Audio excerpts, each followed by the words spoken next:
ঢাকা বিশ্ববিদ্যালয়ে আমাদের বিজনেস ফ্যাকাল্টিতে প্রায় ৬,০০০-এর মতো শিক্ষার্থী ভাই বোনরা পড়াশোনা করে। আমরা শিক্ষার্থী ভাই বোনদের প্রত্যাশা আকাঙ্ক্ষাগুলো শুনছিলাম। নির্বাচন আগামী ৯ সেপ্টেম্বর অনুষ্ঠিত হবে। শিক্ষার্থীরা খুবই আশঙ্কা প্রকাশ করছে, কারণ অধিকাংশ ডিপার্টমেন্টের এই সময়ের মধ্যে অনেকগুলো পরীক্ষা আছে, কারো ক্লাস টেস্ট, কারো মিড টার্ম, কারো বিভিন্ন ধরনের অ্যাসাইনমেন্ট, প্রেজেন্টেশন। তো এই যে আপনার নির্বাচন উপলক্ষে উৎসবমুখর পরিবেশ বিরাজ করছে, সে জায়গায় এই পরীক্ষার কারণে শিক্ষার্থীরা নির্বাচনে যে প্রচারণা এবং নির্বাচন কেন্দ্রিক যে অ্যাক্টিভিটিগুলো আছে সেই জায়গায় তারা বাধাগ্রস্ত হচ্ছে। সেই জায়গা থেকে আমরা বিশ্ববিদ্যালয়ের প্রশাসনকে জানিয়েছি, যেহেতু ডাকসু নির্বাচন সারা দেশের মানুষ আমাদের দিকে তাকিয়ে আছে এবং আমরা এর মাধ্যমে একটা গণতন্ত্রের নজির স্থাপন করতে চাই, সেই জায়গা থেকে যে পরীক্ষাগুলো আছে সেই পরীক্ষাগুলো ৯ সেপ্টেম্বরের পরে যদি নিয়ে যাওয়া যায় তাহলে এটা সবার জন্য ভালো হবে।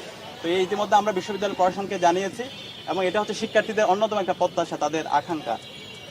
এর পাশাপাশি আমরা দেখতে পাচ্ছি আমরা বিশ্ববিদ্যালয়ের শিক্ষার্থীদের উচ্ছ্বাস, কিন্তু আমরা যারা প্রার্থীরা আমাদের আইডিয়াগুলো শিক্ষার্থীদের কাছে পেশ না করে বরং কাদা ছোড়াছুড়ি করতে, বিভিন্ন ধরনের আচরণবিধি লঙ্ঘন করতে, আমরা সবাইকে দায়িত্বশীল আচরণ করার জন্য অনুরোধ করছি। আমরা সবাইকে অনুরোধ করবো, আপনারা কেমন ঢাকা বিশ্ববিদ্যালয় চান সেই প্রত্যাশাগুলো শিক্ষার্থীদের সামনে পেশ করেন, কিন্তু একজন প্রার্থীর বিরুদ্ধে সাইবার বুলিং করা, মিথ্যা প্রপাগান্ডা ছড়ানো, এর মাধ্যমে নেগেটিভিটি হচ্ছে। এর মাধ্যমে পতিত ফ্যাসিস্ট হাসিনা এবং তার দূষররা ছাত্রলীগের যে প্রপাগান্ডা, সেই প্রপাগান্ডা তারা টুলস হিসেবে ব্যবহার করছে। তো সে জায়গা থেকে আমাদের সবাইকে আমি দায়িত্বশীল আচরণ করার জন্য অনুরোধ করব। এবং আজকে আমরা যেই ফ্যাকাল্টির সামনে দাঁড়িয়ে আছি সেটা হচ্ছে বিজনেস ফ্যাকাল্টি। বিজনেস ফ্যাকাল্টির শিক্ষার্থীরা অসংখ্য সমস্যার মধ্যে দিয়ে যাচ্ছে। আজকে যে এখানে লাইব্রেরি আছে, লাইব্রেরি, সেই লাইব্রেরি 2023 সাল থেকে বন্ধ আছে। এখানকার 6,000 শিক্ষার্থী এবং অনাবাসিক যে শিক্ষার্থীরা আছে তারা সিঁড়িতে বসে, তারপর হচ্ছে যে বাইরে লাউঞ্জে বসে তাদেরকে পড়াশোনা করতে হচ্ছে। তো এটা তো বিশ্ববিদ্যালয়ের প্রধান কাজ, যে লাইব্রেরি ফেসিলিটি দেওয়া, এটা একটা মৌলিক কাজ। কিন্তু শিক্ষার্থীরা বিভিন্ন সময়ে দাবি দাওয়া উত্থাপন করেছে, কিন্তু এখন পর্যন্ত বিশ্ববিদ্যালয় প্রশাসন কোনো কার্যকর উদ্যোগ নেয় নাই। তো ইনশাআল্লাহ শিক্ষার্থীদের ম্যান্ডেট পেয়ে আমরা যখন বিজয় হয়ে আসবো, ইনশাআল্লাহ আমরা সবার আগে এই লাইব্রেরিটাকে সংস্কার করবো এবং এই লাইব্রেরিকে ওপেন করব। ঢাকা বিশ্ববিদ্যালয় বিজনেস ফ্যাকাল্টির এই লাইব্রেরিকে আমরা সচল করব।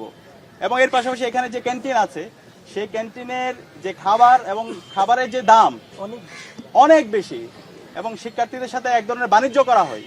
তো এই ধরনের বাণিজ্য আমরা বন্ধ করবো। এখানে ভর্তুকি দিতে হবে এবং এটা শিক্ষার্থীদের সুলভ মূল্যে ক্যান্টিনের খাবারের মান নিশ্চিত করতে হবে।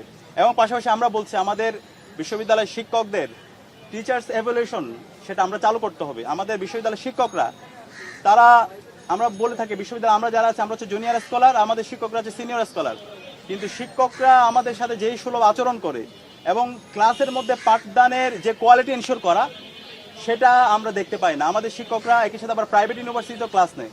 তারা প্রাইভেট ইউনিভার্সিটিতে যেভাবে সিরিয়াসের সাথে ক্লাস নেয়, আমাদের এখানে শিক্ষার মান এবং হচ্ছে পড়াশোনার যে কন্টেন্ট সেগুলো মনে হয়েছে হচ্ছে একটা খুবই গা ছাড়া দেওয়া ভাব।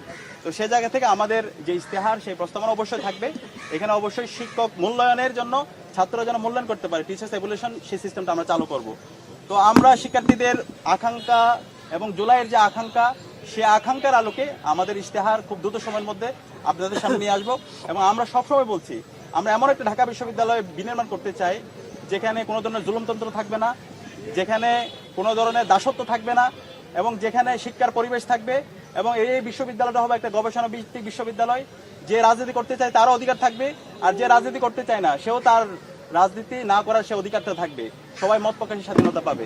তো সেই ধরনের একটা বিশ্ববিদ্যালয় প্রতিষ্ঠা করার জন্য আমাদের শহীদরা জীবন দিয়েছে এবং সেই বিশ্ববিদ্যালয় প্রতিষ্ঠা করার মাধ্যমে একটা এক্সাম্পল সেট করার মাধ্যমে আমরা পুরো বাংলাদেশে একটা চমৎকার বার্তা দেব। এবং এই যে ইউনিটি ইন ডাইভার্সিটি, বৈচিত্র্যের মধ্যে যে ঐক্য বিনির্মাণ করা সম্ভব, সেটাই ঢাকা বিশ্ববিদ্যালয়ে আমরা বিনির্মাণ করে আমরা পুরো বাংলাদেশে চমৎকার একটা বার্তা দিতে চাই। তো আপনাদের সবাইকে ধন্যবাদ এতক্ষণ ধরে আমাদের কথাগুলো শোনার জন্য। আসসালামু আলাইকুম।